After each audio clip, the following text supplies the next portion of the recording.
오늘 시련을 대하는 태도라는 제목 가지고서 말씀을 나누겠습니다. 고린도 전후서는 사도 바울이 고린도 교회에 보낸 편지지요. 그래서 사도 바울은 이 고린도 교회 성도들에게 편지를 쓰면서 마게도니아 지역의 여러 교회들에 대한 이야기를 고린도 교회 성도들에게 전해주고 있습니다. 마게도니아에 있는 여러 교회들이라면 어떤 교회냐면 빌보 교회, 그리고 데살로니가 교회, 그리고 베레아 교회, 이런 교회들이 마게도니아 지역에 속한 교회들입니다. 그런데 왜 사도 바울은 이 고린도 교회 성도들에게 이 편지를 쓰면서 마게도니아 교회 이야기를 왜 하는 걸까요? 이 당시 초대교회는 로마 제국의 박해를 받는 시대였었기 때문에 당시에 그리스도인을 살아간다는 것은 그 자체가 고난이고 시련이었어요. 그래서 당시 초대교회 그리스도인이 된다는 것은 스스로 시련을 자초하는 것이었죠.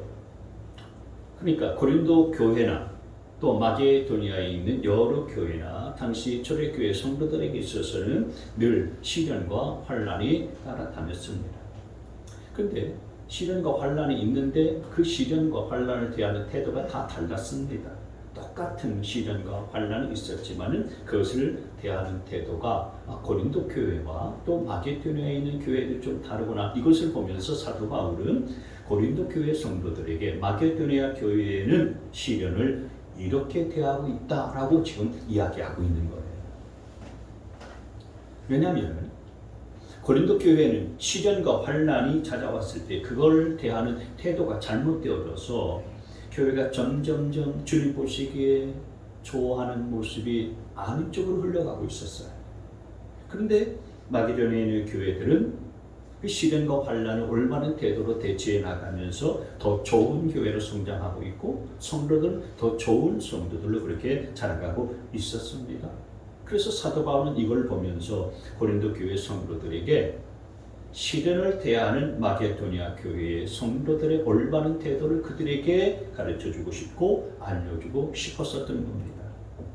여러분, 우리 인생도 이 교회들과 마찬가지입니다. 시련 없는 인생이 어디 있고 문제 없는 인생 어디 있겠습니까? 죽음 후에야 시련이 없고 문제가 없는 거지. 우리가 살아갈 때는 다 정도의 차이는 있을지 몰라도 시련과 환난이 있고 또 문제가 닥치기 마련인 것입니다. 그런데 중요한 것은 시련이 있느냐 없느냐 이게 중요한 것이 아니라 그 시련을 대하는 우리의 태도가 중요한 것입니다. 그 시련을 어떤 태도로 대하는가?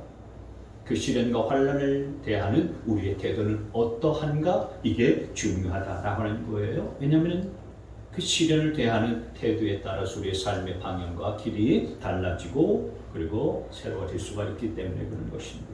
그래서 오늘 시련을 대하는 이 마게도니아 교회 성도들의 올바른 태도를 통해서 우리가 시련을 대하는 태도를 좀 배워보려고 합니다. 시련을 대하는 이 마게도니아 교회 성도들의 태도는 어떤 태도였을까요? 크게 세 가지를 함께 나누려고 하는데, 첫째는 시련 중에도 말씀을 붙잡고 그 말씀대로 살겠다는 몸부림치는 태도가 그들에게 있었습니다. 같이 한번 읽습니다. 시작. 시련 중에도 말씀을 붙잡고 말씀대로 살겠다는 태도. 본문 2절 말씀을 다시 읽겠습니다. 자, 시작. 그들은 큰 가난의 시련을 겪으면서도 기쁨이 넘치고 극심한 가난에 쫄리면서도 넉넉한 마음으로 남에게 베풀었습니다. 이게 이제 마게도니아 교회의 모습이었고 태도였는데, 여러분 이 구절을 잘 보면 논리적으로 앞뒤가 잘 맞지 않는 말씀을 지금 하고 있어요. 잘 보시면은 마게도니아 교회는 크게 두 가지. 첫째는 큰 환난의 시련을 겪으면서도 기쁨이 넘쳤다. 둘째는 극심한 가난에 쪼들리면서도 넉넉하게 남에게 베풀었다. 이렇게 지금 이야기하고 있잖아요. 근데 이게 왜 안 맞는 표현이냐면은 가만히 보세요. 여러분, 먼저 앞부분에 큰 환난의 시련을 겪으면은 기쁨이 넘치지 않지요. 그렇지 않습니까?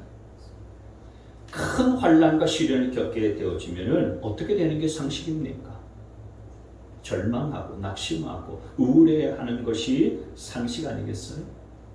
그러니까 큰 환난의 시련을 겪으면서 기쁨이 넘쳤다라고 하는 것이 아니라 절망과 좌절이 넘쳤다. 그리고 쓰라리 눈물이 넘쳐났다. 이렇게 표현하는 것이 사실은 자연스러운 표현이죠. 또 두 번째로 극심한 가난에 쪼들리면서도 넉넉한 마음으로 남에게 베풀었다라고 했는데 여러분 극심한 가난에 쪼들리게 되어지면 남에게 베풀 여유가 있습니까? 없습니까? 여유가 없어집니다. 그래서 극심한 가난에 쪼달리면서 마음이 쪼그라들었다. 사실은 이 표현이 더 어울리고 자연스러운 표현인 거지. 근데 마게도니아 교회의 성도들의 삶 가운데서는 이런 큰 환난의 시련 속에서는 결코 볼 수 없는 삶이 그들 속에 만들어지고 있었다라고 하는 거예요. 그래서 기쁨이 넘쳤다. 넉넉한 마음으로 남에게 베풀었다라고 하는 것입니다. 어떻게 이런 삶을 살아갈 수 있었을까요? 여러분 이건 그냥 시련에 순응하는 삶을 살아서 나오는 게 아니고 시련 가운데서도 환난 속에서도 하나님의 말씀을 붙잡고 그 하나님의 말씀에 순종하는 삶을 살려는 몸부림치면서 나온다는 사실들을 기억하셔야 됩니다. 이 하나님의 말씀을 붙잡고 그 말씀대로 살려고 하는 몸부림 가운데서 이 환난을 겪으면서도 기쁨이 넘치게 되어지는 것이고요. 극심한 가난에 쪼들리면서도요 넉넉한 마음 가지고 다른 사람에게 베풀 수 있는 이런 그 아량이 나오게 되어지는 거예요. 여러분 우리가 잘 아는 말씀 중에 항상 기뻐하라. 그 다음에 쉬지 말고 기도하라. 그 다음에 뭡니까? 범사에 감사하라. 잘 알고 있는 말씀 아닙니까? 그 말씀이 어디에 나오는지 아시죠? 데살로니가전서 넘겨보세요. 데살로니가전서 5장 16절에서 17절, 18절에 나오는 말씀이에요. 데살로니가 전서에 나오는 말씀이니까 이것은 사도 바울이 데살로니가 교회에 준 말씀이죠. 근데 그 데살로니가 교회는 어디에 위치한 교회냐면은 바로 마게도니아 지역에 위치한 교회입니다. 그러니까 바로 마게도니아 지역에 위치한 그 여러 교회 중에 하나인 데살로니가 교회에 사도 바울이 선포하는 말씀이 바로 이 말씀이에요. 항상 기뻐하라, 쉬지 말고 기도하라, 범사에 감사하라. 그러니까 시련과 큰 환난이 있는 데살로니가 교회에 뭐 하라고 하는 거냐? 시련 속에서도 항상 기뻐해야 된다. 그리고 쉬지 말고 기도해라. 그리고 범사에 감사하라. 그래서 이 말씀을 들은 데살로니가 교회의 성도들은 그 시련 중에서도 어떻게 하는 것입니까? 이 말씀을 붙드는 거예요. 그리고 이 말씀대로 살려고 몸부림을 치는 것입니다. 그렇기 때문에 항상 기뻐할 수 없는 그런 상황임에도 불구하고 어떻든 기쁨을 찾아내려고 애썼던 것이고요. 그리고 쉬지 않고 기도할 수 있는 그런 상황이 아닌데도 불구하고 사방이 꽉 막힌 것 같이 답답한 상황이 계속되는데도 불구하고 쉬지 않고 기도하려고 애쓰고 있었던 것이고, 그리고 범사에 감사할 수 있는 그런 감사의 제목이 도저히 나오지 않는 그런 상황과 환경 가운데서도 어쨌든 감사를 놓치지 아니하려고 늘 감사를 고백하는 삶을 살아내고 있었다라고 하는 거예요. 그래서 어떻게든지 간에 이 환난과 시련 속에서 이 하나님의 말씀 붙들고 이 말씀대로 살아내려고 그렇게 몸부림치는 태도, 몸부림치는 그런 모습을 보였었던 겁니다. 그런 태도가 말씀 붙잡고 이 말씀 그대로 살려고 몸부림치는 그런 태도와 그런 모습이 데살로니가 교회를 살렸고 그 성도들을 일으켰고 그 교회를 더 좋은 교회, 그래서 소문난 교회로 성장시켰다는 사실들을 기억하시기를 바랍니다. 여러분들 가운데도 시련 가운데 있는 분들이 있을 겁니다. 시련의 때를 보내고 있는 분들이 있을 거예요. 근데 여러분 대부분의 사람들은 시련 가운데에서 나타내 보이는 반응이 있습니다. 시련 가운데 있으면 어떤 반응을 갖습니까? 보통 우울해하지 않습니까? 그리고 침통해 합니다. 또 좌절하고 절망하고 고통스러워하고 그리고 염려하고 걱정하고 또 때때로는 분노합니다. 이런 반응들은 사실 시련이 닥치면은 누구에게나 다 나타나는 자연적인 반응이죠. 보통 이런 자연스러운 반응들이 나타나기 마련입니다. 그래서 요즘 우울증 환자들이 그렇게 많고요. 그리고 분노 조절 장애 겪는 분들이 그렇게 많은 거고요. 공황 장애를 겪는다든지 불면증 환자들이 그렇게 많은 겁니다. 그러나 여러분, 하나님은 시련을 겪는 마게도니아 교회에 말씀하신 것처럼 오늘 저와 여러분들에게도 똑같은 말씀을 하십니다. 빌보서 4장 4절 말씀해 보시면 주 안에서 항상 기뻐하십시오. 다시 말합니다. 기뻐하십시오. 하나님이 빌립보 교회 성도들에게 말씀해 주신 것일 뿐만 아니라 오늘 저와 여러분에게도 이 같은 말씀을 하신다는 사실들을 기억하시길 바랍니다. 빌립보서 4장 6절 말씀에 아무것도 염려하지 말고 오직 모든 일 기도와 간구로 하고 여러분이 바라는 것을 감사하는 마음으로 하나님께 아뢰십시오. 이것도 역시 빌립보 교회 당시 마게도니아 지역에 속한 빌립보 교회에 주신 말씀일 뿐만 아니라 오늘 저와 여러분에게 주신 하나님의 말씀인 것입니다. 그러니 여러분, 우리가 이 말씀을 붙잡고 이 말씀대로 살아내려고 몸부림치는 태도가 우리 가운데 있어야 되는 줄 믿습니다. 이 하나님의 말씀을 붙잡고 시련이 닥치게 되어지면 염려하고 세상 사람들처럼 보이는 우울해하고 침통해하고 분노하고 좌절하고 절망하는 반응을 보일 것이 아니라 정말 믿는 사람다운 반응을 보여야 되는데 믿는 사람들의 반응이 뭐냐? 이 마게도니아 교회 성도들이 보였었던 반응인 거예요. 이런 하나님의 말씀이 주어지면 그 말씀 붙들고서 그 말씀대로 살아내려고 몸부림치는 태도와 자세가 있었던 것처럼 저와 여러분도 하나님의 말씀을 붙들고 하나님의 말씀대로 살아내려고 몸부림치는 태도를 보인다면은 하나님 그 중심을 보셔서 시련을 능히 이기게 만들어 주시리라 믿으시기를 바랍니다. 하나님 그래서 우리가 보통 자연스러운 반응을 보이는 것을 원치 아니하시고 하나님의 말씀에 대한 반응을 갖기를 원하세요. 보통 반응 뭡니까?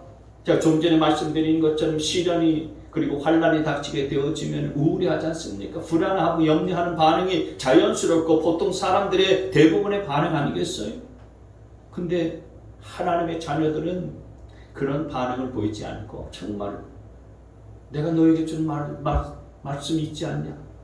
그 말씀 붙잡고 그 말씀대로 살아보려고 시련 가운데서 몸부림쳐 마라. 그럼 내가 돕겠다. 하나님이 그렇게 말씀하시는 거니까 저와 여러분은 말씀 붙잡고서 시련 속에서도 그 말씀대로 행하려고 하는 몸부림침을 갖는 그런 태도가 있게 되어지기를 바랍니다.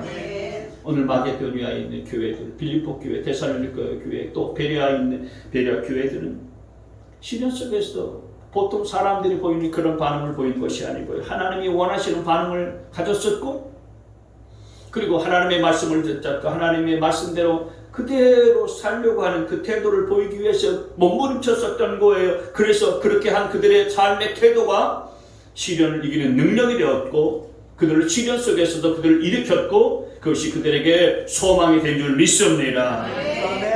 그렇기에 지금 시련 가운데 있는 저와 여러분들 가운데는 하나님은 동일하게 말씀하시는 것입니다. 항상 기뻐하라. 쉬지 말고 기도해라. 범사에 감사해라. 어디 그 말씀뿐만이겠습니까? 오늘 이 말씀도 그렇고요. 근데 이렇게 사는 것이 쉽습니까? 시련과 환난이 찾아왔을 때에 우리가 이런 하나님의 말씀에 반응을 보이는 것은 사실 쉽지가 않습니다. 어려워요. 그러나 예수 믿는 사람들이라면은 보통 사람들이 그냥 갖고 있는 그런 반응이 아니라 하나님의 말씀에 반응을 보이려고 몸부림치는 자세가 중요한 것입니다. 아멘. 말씀을 드리는 저도 목사 입장에서 사실 참 이렇게 살아야 되는데 그렇게 사는 것이 쉬운 일은 아닙니다. 어렵습니다. 이런 태도를 가져야 된다. 시련과 환난 가운데서 이런 보통 사람들이 갖는 자연스러운 반응이 아니라 하나님의 말씀에 대한 반응을 가져야 된다는 것을 머리로는 알겠는데 그렇게 사는 몸부림치는 것이 사실은 쉽지가 않아요. 솔직히 잘 안 됩니다. 그럼에도 불구하고 몸부림치는 겁니다. 말씀대로 살려고요. 몸부림치는 거예요. 몸부림치는 겁니다. 근데 그게 혼자 힘으로 되는 게 아닙니다. 그래서 하나님께서 우리를 교회 공동체 가운데로 불러주신 거예요.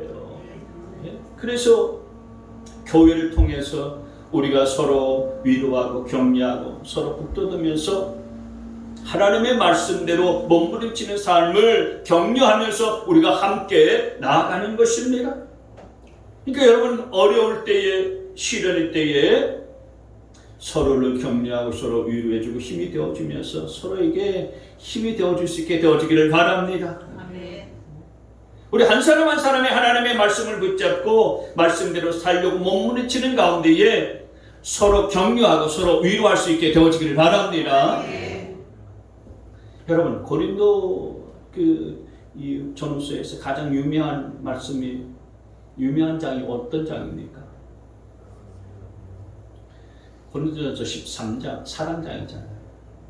사도 바울이 왜 이 사랑장 길게 사랑에 관한 말씀을 왜 썼겠습니까?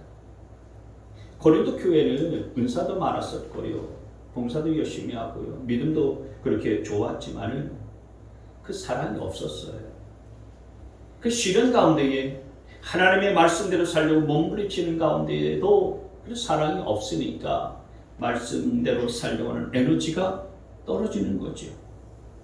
그러나 마게도니아에 있는 교회들, 빌립보 교회나 데살로니가 교회들을 가만히 보면은 말씀대로 살려고 몸부림치는 그 순간 성도들이 하나가 되고 성도들이 서로에게 힘을 북돋아주고 그래서 그 시련을 함께 이겨나갈 수가 있었던 것입니다. 그래서 여러분, 시련 속에서도 우리는 보통 세상 사람들의 반응이 아니라 하나님이 하라고 하시는 반응을 하려고 몸부림을 쳐야 되는 것입니다. 근데 그 몸부림치는 것을 혼자 하려고 하면 쉽지 않고요, 어렵기 때문에 잘 안 되기 때문에 우리가 서로 북돋아주면서 함께 할 줄 알아야 된다라고 하는 것입니다.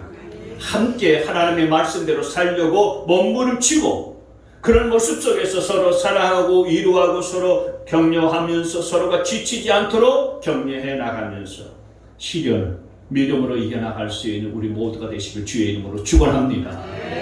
두 번째로 이 마게도니아 교회의 모습을 가만히 보면은 시련에 대한 어떤 태도가 있었느냐, 힘에 지나도록 자원하는 태도를 가졌었다라고 하는 것입니다. 같이 한번 읽습니다. 시작. 시련 중에도 힘에 지나도록 자원하는 태도. 3절 말씀을 함께 읽을까요? 다시 시작. 내가 증언합니다. 그들은 힘이 닿는 대로 구제하였을 뿐만 아니라 오히려 힘에 지나도록 자원해서 하였습니다. 여러분, 뭐든지 내게 맡겨진 일들 어설프게 하거나 억지로 하는 태도를 가지고서는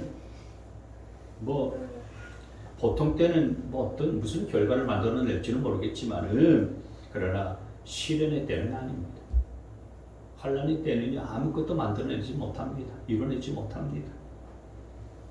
시련의 때는, 내게 시련이 닥쳤을 때는 주어진 일들이 있다면은 최선을 다해야 됩니다. 힘을 다해야 하는 것입니다. 최선을 다할 뿐만 아니라 힘에 지나도록 최선을 넘어서 전부를 쏟아넣는 그런 삶을 살아야 시련을 이겨낼 수가 있는 것입니다. 성경에 많은 위인들이 나오죠. 성경에 나오는 많은 위인들은 잘난 사람들 아니었습니다. 우리가 아는 것처럼 완벽하고 완벽한 사람들 아니었습니다. 그들에게 다 흠이 있었고요. 그리고 때때로는 죄도 저지르기도 하고 실수도 했었던 자들이었습니다. 그러나 그들이 하나님 앞에 쓰임받게 되어졌었던 공통점이 하나 있어요. 그게 뭐냐면은 바로 태도가 좋았다라는 거예요. 시련 앞에 섰을 때에 그들의 태도가 좋았었다라고 하는 것입니다. 네. 무슨 태도가 좋았냐? 오늘 이 말씀처럼 힘이 닿는 대로 했을 뿐만 아니라 힘이 지나도록 차원에서 하는 그 태도가 좋았었던 겁니다. 노아를 보십시오. 노아가 방주를 지으면서 어떤 태도를 가졌습니까? 방주를 만들 때에 얼렁뚱땅하면서 방주를 만들었겠습니까? 아니면 놀며 쉬면서 대충 방주를 만들었겠습니까? 아니면 선박 전문가라서 노련한 솜씨로 방주를 만들었습니까? 아니잖아요. 노아는 배를 만드는 전문가도 아니었고요, 기술자도 아니었습니다. 힘이 닿는 대로, 힘에 지나도록 평생을 바치면서 하나님의 하라고 하시는 그대로 자원하면서 방주를 만들었었던 것입니다. 그래서 홍수로 온 세계가 다 물에 잠겼을 때에 그와 그의 가족만 살아남는 은혜를 덧입게 되어졌었던 거예요. 시련을 이기는 비결은 뭡니까? 힘에 지나도록 하고 내게 맡겨진 일들에서는 힘에 닿도록 최선을 다하는 것에 있다는 사실들을 기억하시기를 바랍니다. 아브라함을 보세요. 하나님께서 백수에 난 아들을 하나님이 바치라고 말씀하시지 않았어요? 정말 힘이 쭉 빠지고 맥이 빠지는 일이었습니다. 밤새도록 그 일 때문에 얼마나 고민이 많았었고 얼마나 괴롭고 얼마나 갈등과 고통이 심했겠습니까? 그런데 하나님의 명령을 받고 난 바로 그 다음날 바로 아침에 순종했다고 성경을 말씀하고 있어요. 그 다음날 아침에 일찍 일어나서 나귀의 짐을 싣고서 아들 이삭을 데리고 모리아산으로 향했다. 그리고 모리아산에 올라가서 그 아들을 결박하고 제단에 딱 올려놓고서 칼을 내리치려고 하는 흉내만 낸 것이 아니었어요. 직접 칼을 내리쳤습니다. 그 순간에 하나님께서 아브라함을 부르셨잖아요. 야, 네가 네 사랑하는 독자 외아들 이삭까지도 내게 드리려고 그렇게 마음먹은 걸 보니 이제야 네가 나를 경외한 줄을 알겠구나. 순종을 해도요, 억지로 순종하는 거 아니었습니다. 힘에 닿는 대로 했고요, 힘에 지나도록 순종을 했었던 것입니다. 그래서 하나님께서 그 아브라함에게 복을 부어주셨고요, 모든 기근과 그리고 가뭄과 시련과 환난의 때를 넉넉하게 이기게 만들어 주신 거 아닙니까? 다윗을 보십시오. 여러분, 다윗이 골리앗과 싸우면서 보여준 그 태도를 보세요. 골리앗이 하나님을 이름을 모독하고요, 그리고 하나님의 군대를 모욕하고 있는데 골리앗과 싸우기에는요, 다윗이 아무런 힘도 없고요, 그리고 싸울 줄도 모르고 칼과 창도 다룰 줄 모르는 그런 조그만 소년인데도 불구하고 자기가 힘에 닿는 대로 힘에 지나도록 골리앗과 맞서 싸우지 않습니까? 하나님의 명예를 지키고 하나님의 이름을 모독한 골리앗을 내버려 둘 수가 없다. 소년임에도 불구하고 힘에 지나도록 자원해서 맞서 싸울 때는 하나님께서 골리앗을 꼬꾸라뜨리게 하시고 승리하게 하시는 은혜 베풀어 주셔서 이기는 자가 되지 않았습니까? 아멘. 성경의 위인들을 가만히 보게 되어지면은 그들에게 어떤 태도가 있었는가? 이런 태도가 있었던 거예요. 무슨 일을 하든지 힘에 닿는 대로 했고 힘이 지나도록 자원해서 하는 이런 태도가 있었기에 하나님께서 그들을 사용하시고 그들을 위대하게 쓰셨던 거예요. 저와 여러분에게도 힘에 지나도록 자원하는 태도가 있게 되어지기를 바랍니다.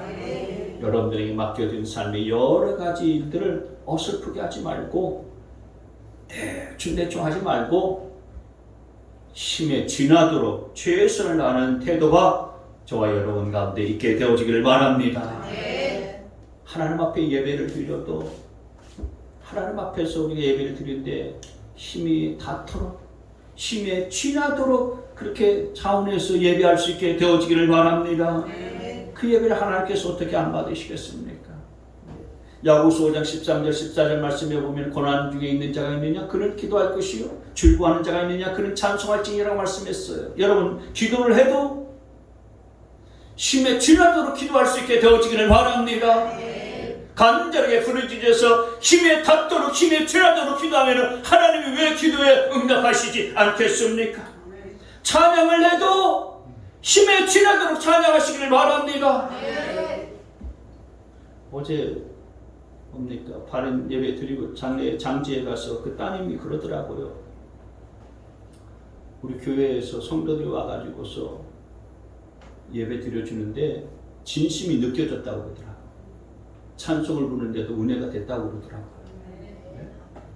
힘에 지나도록 약하고 작은 교회고 몇 분 안 되지만은 찬양을 불러도 막 소망의 찬양을 힘에 지나도록 그렇게 찬양을 하고, 저도 말씀을 준비하는데 제가 주일 설교도 준비해야 되고 주일 오후 준비도 해야 되고 오후 예배 설교 준비도 해야 되고 막 그러는데, 그 전날 12시 반까지 장례 발인 예배 말씀 준비도 해야 되고 하반 예배 말씀 준비도 해야 되니까 12시 반까지 준비하다 갔어요. 힘을 다해서 준비하고 최선을 다해서 준비하면 사람도 감동하고 하나님도 감동받는 줄 믿으시길 바랍니다. 그래서 시련을 이겨나가는 것이고요, 환난도 이겨나갈 수 있게 되어지는 것입니다. 한두 말 하고 구제를 해도 말이죠, 힘에 닿는 대로 하시고 힘에 지나도록 하시길 바랍니다. 왜 하나님께서 그런 사람을 굶주리게 하시고 그런 사람을 헐벗게 하시겠습니까? 사람마다 다 능력도 다르고 은사도 다 다르고 달란트도 다 달라요. 하나님은 한 번도 우리에게 많은 걸 요구하지 않습니다. 하나님은 한 번도 우리에게 더 큰 걸 우리에게 원하지 않으세요. 더 좋은 거 우리에게 원하는 거 아닙니다. 요구하신 게 한 번도 없으시. 하나님은 그걸 보시는 게 아니고요, 하나님은 과부의 2 렙돈을 귀하게 보시는 줄 믿습니다. 네. 그 과부가 드린 그 2 렙돈은 자기가 힘에 닿도록 드린 예물이었기 때문입니다. 힘이 지나도록 다한 그런 예물이었기 때문에 하나님은 그 중심을 보시는 거예요. 저와 여러분에게도요, 시련이 있고 환난이 있을 때에 정말 하나님은 뭘 보시는가? 중심을 보시고 이런 태도를 중요하게 여기시는 것입니다. 힘에 지나도록 자원하는 태도, 모든 것을 주의 영광을 위해서 쏟으려는 그런 자세와 태도를 통해서 시련을 극복해 나갈 수 있는 우리 모두가 되시길 주의 이름으로 축원합니다. 세 번째로, 마게도니아 교회의 여러 성도들은 시련 중에서도 성도들을 섬기는 일에 동참하는 이런 태도를 가졌어요. 4절 말씀을 보겠습니다. 4절 시작. 그들은 성도들을 구제하는 특권에 동참하게 해달라고 우리에게 간절히 청하였습니다. 여러분, 대부분 사람들은 자기 일에는 재빠르잖아요. 그리고 남의 일에는 더디고 느립니다. 그런데 오늘 말씀을 보게 되어지면 마게도니아 교회 성도들은 자기들도 극심한 가난 가운데 빠져 있는데도 불구하고 지금 다른 성도들, 다른 교회들을 구제하고 그리고 섬기는 특권에 우리도 좀 동참하게 해주세요. 사도 바울이 그렇게 요청했다라고 하는 것입니다. 간절하게 청했다라고 하는 거예요. 그러니까 자기들도 극심한 시련과 환난 가운데 있는 자들이에요. 어려움 중에 있어요. 물질적으로 넉넉한 자들 아닙니다. 마게도니아 지역에 있는 교회들 대부분 가난한 교회들이었어요. 그런데도 불구하고 우리가 다른 교회들을 섬기고 성도들을 구제하는 일들을 꼭 하고 싶다. 어떻게 하면 할 수 있겠냐고, 우리에게도 기회를 달라고 그렇게 사도 바울에게 간절하게 요청했다라고 하는 얘기인 것입니다. 여러분, 믿음의 사람들은 이런 모습과 이런 태도가 있어야 되는 줄 믿습니다. 아멘. 이런 태도를 간단한 말로 이야기하면 무슨 태도냐? 오지랖이라고 해요. 오지랖. 오지랖 아시죠? 보통 이제 오지랖은 남의 일에 막 이것저것 참견하고 간섭하고 하는 그런 사람들 오지랖 넓다. 좀 부정적인 뉘앙스가 있는 말로 쓰잖아요. 근데 제가 볼 때 꼭 오지랖이 부정적인 의미만 있는 건 아니에요. 오늘 마게도니아 교회를 가만히 보게 되어지면요, 이 오지랖이 넓은 교회들이었습니다. 자기들도 큰 환난과 시련 가운데 있는데도 불구하고 다른 교회를 돕겠다고 하고 다른 성도들을 섬기겠다고 하는 이런 태도를 갖고 있으니 여러분, 이 얼마나 좋은 오지랖이 있는 교회입니까? 저는 여러분들이 오지랖이 넓은 자들이 되어질 수 있기를 축원합니다. 한번 따라서 합시다. 오지랖이 넓어지자. 시작. 부정적인 의미에서 말고 긍정적인 의미에서 다른 사람들 돌아보고 챙겨주고 섬겨주고 또 관심을 가져다주고 배려해주고 도와주는 이 좋은 의미, 긍정적인 의미에서 오지랖이 넓어져야 되는 것입니다. 예수 믿는 사람들은 그래서 이 좋은 의미의 오지랖이 넓어야 되는 거예요. 남의 아픔이 내 아픔이 되고요, 그리고 남의 기쁨도 내 기쁨이 될 수 있어야 되는 것입니다. 곽복덕 성도님 장례식이 딱 초상이 딱 났을 때 제 마음속에 드는 생각이 뭐였냐면, 아이고 장례식 우리 교회장을 해야 되는데 누가 가겠나 마음속에 그런 생각이 먼저 들었어요. 사실. 네? 아이고 우리 원로 사모님하고 없으면 뭐 제 아내로 데리고 3명이라도 데려 가서 그냥 잘 섬겨드리고 예배해야 되겠다 이런 생각을 가졌는데도 말이죠. 그날 9분인가 10분인가 참석하셨어요. 우리 권사님들이 막 대거 다 참석하시고 우리 김영란 목자님은 목장 식구 뭐 우리 한 권사님하고 또 구권사님 모시고 와가지고 구권사님은 사실 박복덕 성도하고는 별 상관이 없는 분이 아니겠어요? 여러분 세상적으로 생각해보면 말이죠. 이 장례식을 치른다는 것은 마치 우리는 그런 생각을 해요. 품앗이처럼 여기지 않습니까? 내가 나의 애경사에 찾아와 줬으니까 나도 너의 애경사에 찾아가마. 안 왔으니 나도 안 간다. 이거 아닙니까? 이게 세상에서의 그 애경사의 주된 태도잖아요. 근데 믿는 사람은 그런 태도가 아니고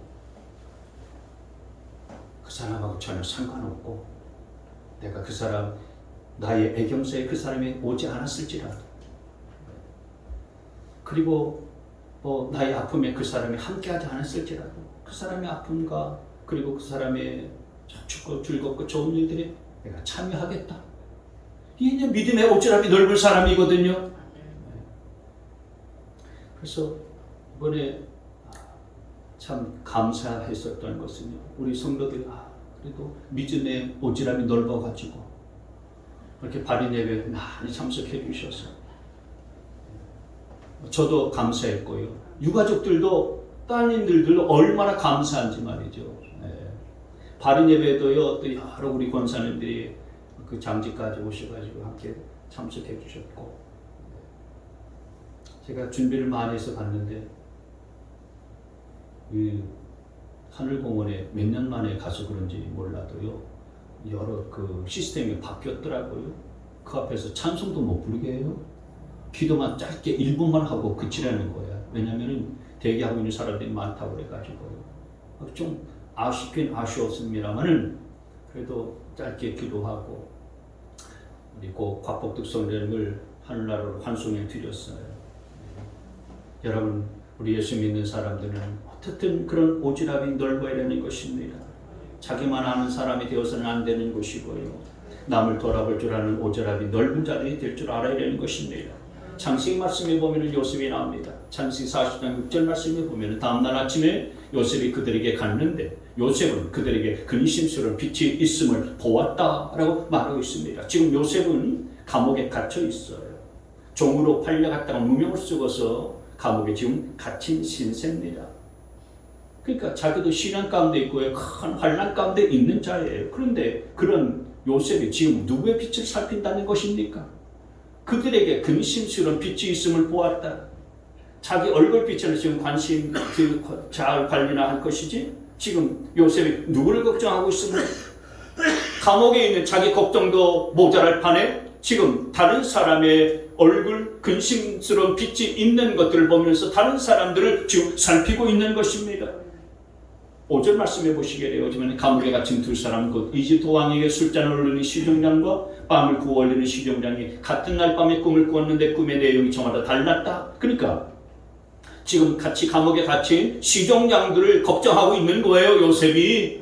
이 시종장들은 왕의 신하들 아니겠습니까? 궁궐에서 오히려 호식하다가 실수를 해가지고 감옥에 들어왔는데 그 시종장들을 보면서 얼굴에 근심스러운 빛이 있으니까 이 요셉이 그들에 대해서 걱정해주고 있는 겁니다.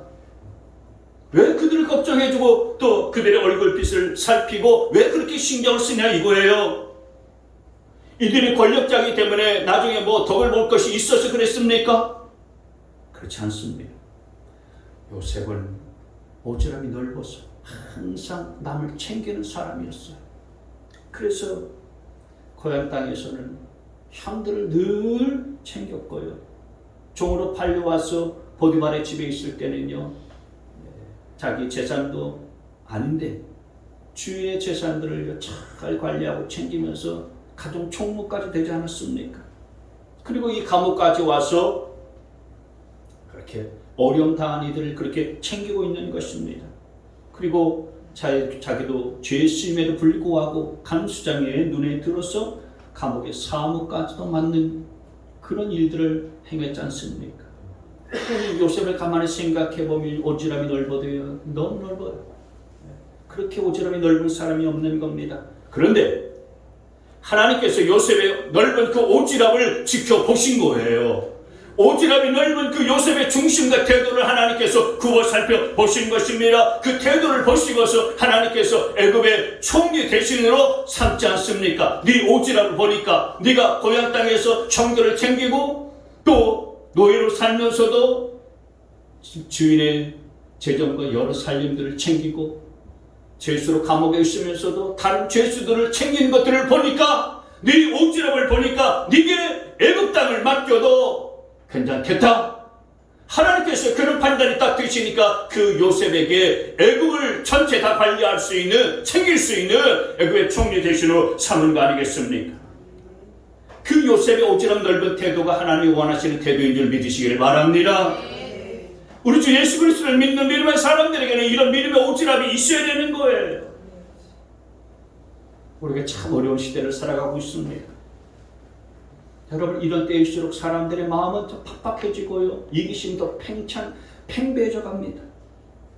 저와 여러분은 우리 자신의 얼굴빛만 살피지 말고, 자기 몸만 챙기지 말고, 자기 피부 관리하는 데만 신경 쓰지 말고, 다른 사람의 얼굴빛도 좀 살펴줄 수 있게 되어지기를 바랍니다. 다른 사람이 파마했으면 좀 파마했네. 화장을 예쁘게 했으면은, 야, 립스틱 좀 잘 발랐네, 예쁘네. 다른 사람의 얼굴빛을 좀 볼 줄도 알고요, 다른 사람의 삶을 좀 돌아볼 줄 아는 자세가 있어야 인간미가 있고, 하나님은 그런 자를 통해서 더 큰 일도 맡겨주시고 시련도 극복하게 하는 은혜도 부어주실 줄 믿습니다. 사랑하는 성도 여러분, 시련 누구에게 다 있지요. 누구에게나 다 시련이 있지만 그러나 시련을 대하는 태도는 다 다르다라고 하는 것입니다. 어떤 사람은 시련 앞에서 절망하고 낙심하는 사람이 있는가 하면, 또 어떤 사람은 시련을 통해서 새로운 길을 만들어내는 사람도 있습니다. 여러분, 시련을 극복하고 시련을 이겨내는 비결은 뭐겠습니까? 똑같은 시련을 당해도 그 시련을 대하는 태도가 달라야 하는 것입니다. 오늘 마케도니아 교회의 성도들은 시련의 때에 대했었던 그들의 태도가 다른 사람들과 달랐습니다. 어떻게 달랐습니까? 시련 중에도 하나님의 말씀을 붙잡고 하나님의 말씀대로 살려고 몸부림치는 태도가 있었습니다. 시련 가운데서도 심에 치닫도록 자원하는 태도를 그들이 지녔습니다. 그리고 시련 중에서도 다른 성도들을 돌보고 챙기는 일들에 동참하는 그런 태도를 가졌습니다. 그래서 마케도니아 교회 성도들은 그런 태도가 있었기에 승리하는 교회, 그리고 성장하는 성도가 될 수 있었던 겁니다. 여러분, 시련 닥쳤다고 해서 인생을 부정적으로 보지 말고 비관적으로 보지 않게 되어지기를 바랍니다. 사단은 자꾸 우리 인생에게 시련을 통해서 힘든 거 보게 만들고요, 그리고 억울한 것, 내가 부당하게 대우받는 것, 고통스러운 것, 상처받는 것, 실패한 것만 자꾸 부각시켜서 우리 인생은 고생이다, 한평생 사는 게 다 고생이다, 그렇게 자꾸 말하게 만들지만 저와 여러분은 이 시련에 대한 태도를 바르게 가져서, 아니다, 인생은 하나님이 내게 주신 기회와 선물이니까 인생은 살만한 인생이다, 인생은 아름다운 인생이다, 하나님이 나와 함께 하시기에 인생은 복된 인생이다, 여러분 이렇게 말할 수 있게 되어지기를 바랍니다. 시련 중에도 하나님은 여전히 나와 함께 하심을 믿으시기를 바랍니다. 여러분, 억울하고 부당한 대우를 당한 시련 겪습니까? 하나님이 그 중에도 함께 하세요. 사람들에게 버림을 당하고요, 사람들에게 배신을 당하는 시련을 겪고 있습니까? 하나님이 그때도 함께 하신다는 사실들을 믿으시길 바랍니다. 여러분의 몸이 아프고요, 마음이 상하고요, 그리고 여러분의 삶의 형편과 처지가 가는 이들보다 가난하다고 하는 그런 시련 속에 있다고 여기십니까? 하나님은 그 시련 속에서도 함께하여 주시는 줄 믿습니다. 하나님이 함께 하시면 모든 시련을 다 통과할 수가 있고요, 이길 수가 있는 것입니다. 여러분, 시련을 대하는 여러분의 태도가 흔들리지 않게 되어지길 바랍니다. 시련을 만났을 때 여러분의 마음이 무너지지 않게 되어지기를 바랍니다. 하나님이 함께 하심을 믿으시기를 바랍니다. 아멘. 여러분이 아무리 큰 시련과 환난을 만나도 아침에 뜨는 태양이 눈부신 것처럼 하나님은 여러분과 변함없이 함께 하신다는 사실들을 믿으시고 모든 시험에서 은혜 가운데 이기는 자가 되시길 주의 이름으로 축원합니다.